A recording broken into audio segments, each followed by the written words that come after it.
Hello YouTube, it is I, the Amazing Canadian Soltis, with another video, and today I've got a little treat for you.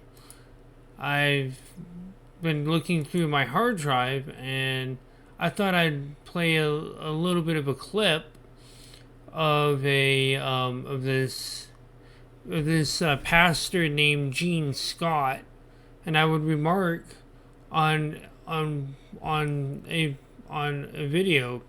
This video, be more precise. Let's of the solar system during historical times has implications which apparently he has structure of the solar system during historical solar system during historical times has implications which apparently he has not thought through, or perhaps was unable to convey to me in our brief conversation. I just feel like doing this right at the outset.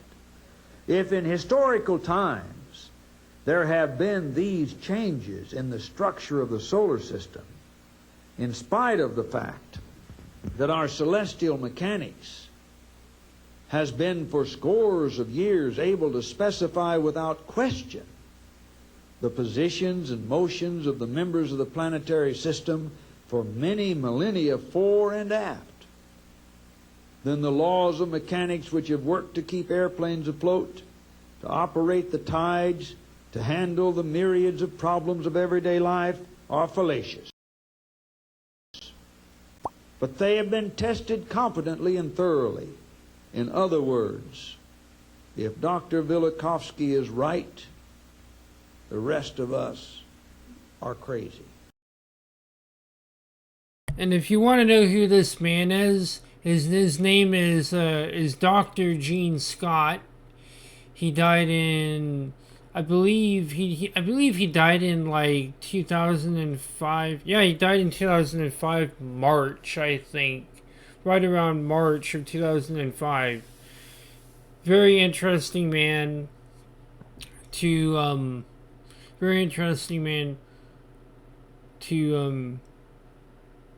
Yeah, well, I'll play a little bit more, but I want to I want to go and take care of some other stuff.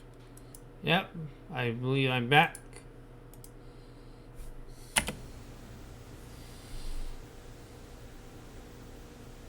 The author of that statement, Dr. Harlow Shapley, a respected astronomer, was director of the Harvard College Observatory when he wrote it in a letter to a colleague in 1946. Emanuel Velikovsky, a psychiatrist historian, had sought out Shapley and asked him to review a manuscript in which he proposed a radical theory of changes in the constitution of the solar system. Now, I have a reason for this. I want you to see how prejudiced and pea-brained and unopen to new ideas the scientific community was. Shapley demurred on the request, passing the matter to a mutual acquaintance of theirs, Dr. Horace Callan, requesting his opinion before going ahead with some simple tests of the theory. Yeah, sorry about that, the little thing there. My mic was on. Callan replied favorably about Velikovsky's work, but Shapley nevertheless withdrew his offer to cooperate. In doing so, he made the sarcastic remark above. In other words, if Dr. Velikovsky is right, the rest of us are crazy. Where are the pottery shards? Where's the beef? Sounds like a churchman. Yeah, you know, I've had my fair share of like religion of like talking to Christians, and many Christians don't really want to consider the possibility. Don't really want to consider certain things, and they're pretty close-minded people. So I know of his experiences with like people within the church. I think we've all had those. We've all had those experiences before. You know, I have had my fair share of people.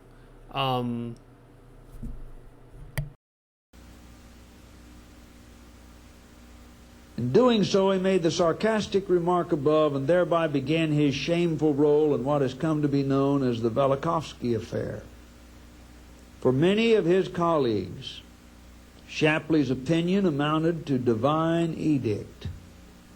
So, quote, the word, end quote, went out about Velikovsky. And although the passing years have shown that Velikovsky was right in many respects, they have also shown with sad irony that Shapley too was right. He had spoken truer than he understood. The rest of them were crazy. Them refers to a large segment of the scientific establishment at that time. And crazy is meant in the sense that some of the most irrational, unprincipled, and venomous acts in intellectual history were committed in a conspiratorial fashion by supposedly reasonable, highly educated scientists and scholars, all for the purpose of suppressing a revolutionary idea. You see, there's something going on in the world that people think if you work for government, you would never be small-minded. You would never serve your own purpose. You're a civil servant. Always civil, always serving. You would never be small-minded. You would never serve your own purpose. You're a civil servant. Always civil, always serving. I always loved his humor. Like, his humor is pretty funny. Yeah, he is a pretty funny and very, and a lot of the things that he basically said, like this thing, like what he's saying here, the things like he would say here are pretty true. You know, how many people think the government is on your side? If you think the government is on your side, then you're an idiot. If you continue to think that, then you're a moron.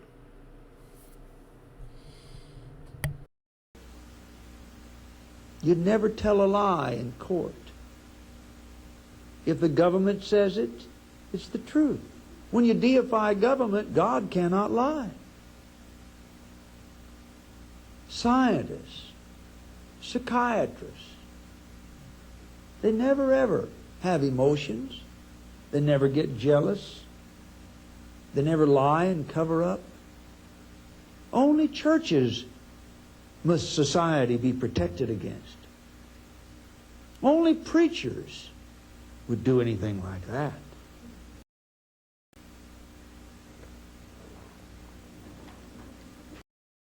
Yeah. And you know, and a lot of people like to think that only religion is corrupt. Only religion is corrupt. Well, the truth be told, corruption's not just in religion. You can find corruption not it's not in every part of religion, but like with politics, like with academia, there's always a level of corruption anywhere. Almost anywhere you go, and everywhere you go, there's going to be corruption.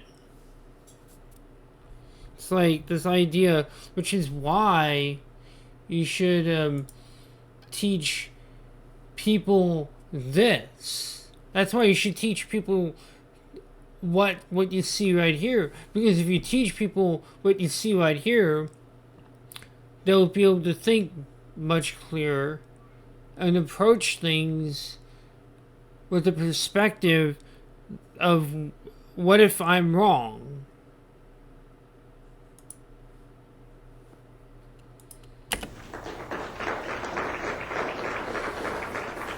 You say, are you antisocial? No, just fair.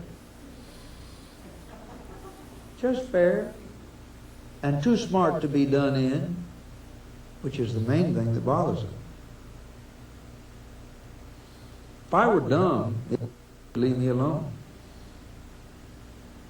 You say, what an arrogant statement. True.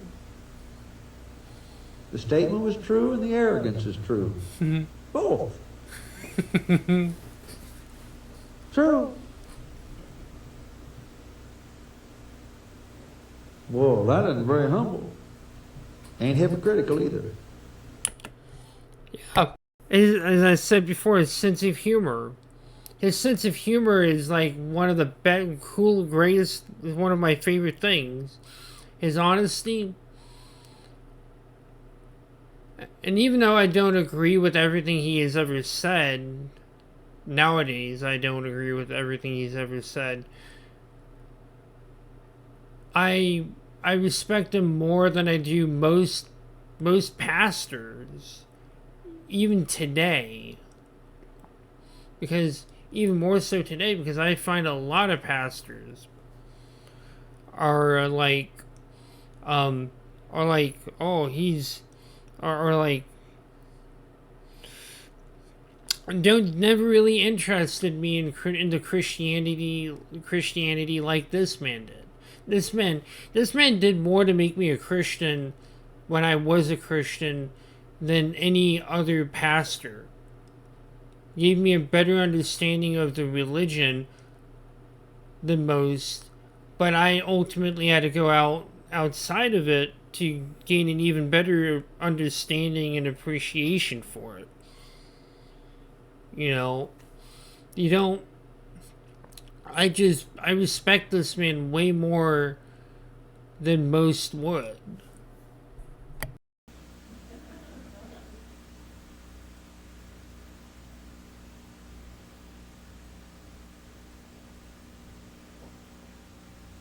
Crazy. The most irrational, unprincipled, and venomous acts in intellectual history were committed in a conspiratorial fashion by supposedly reasonable, highly educated scientists and scholars, all for the purpose of suppressing a revolutionary idea. The idea? Venus, Velikovsky argued, had in recent time been born as a comet ejected from Jupiter,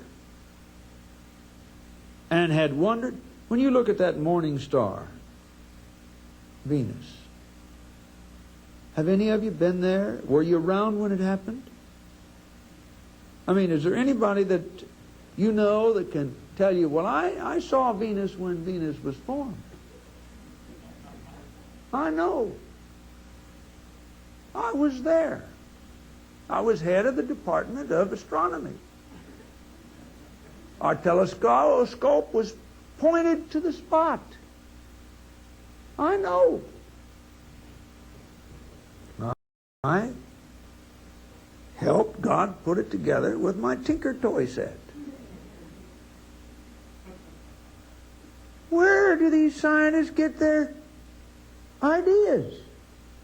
They talk about the Big Bang Theory as the way the universe was created, as though somebody was there lighting the firecracker. And to read Genesis 1 is to, bore a hole in your head and suck out the brains. Along comes Velikovsky. Now he challenges their theory. Venus, Velikovsky argued, had in recent time been born as a comet ejected from Jupiter. What's wrong with suggesting an alternative theory, though? It was a Neoplatonic philosopher by the name of Hypatia that said, reserve your right to think, for even to think wrongly is better than not to think at all. Honestly, I don't feel this. I know this to be right. That we should, at the very least, be thinking. Even if we're not thinking rightly, it's better than nothing. At least you're doing it. But we should also think We should not so much think deeply. We should more so think clearly. We should not just so much just think deeply. We should also think clearly.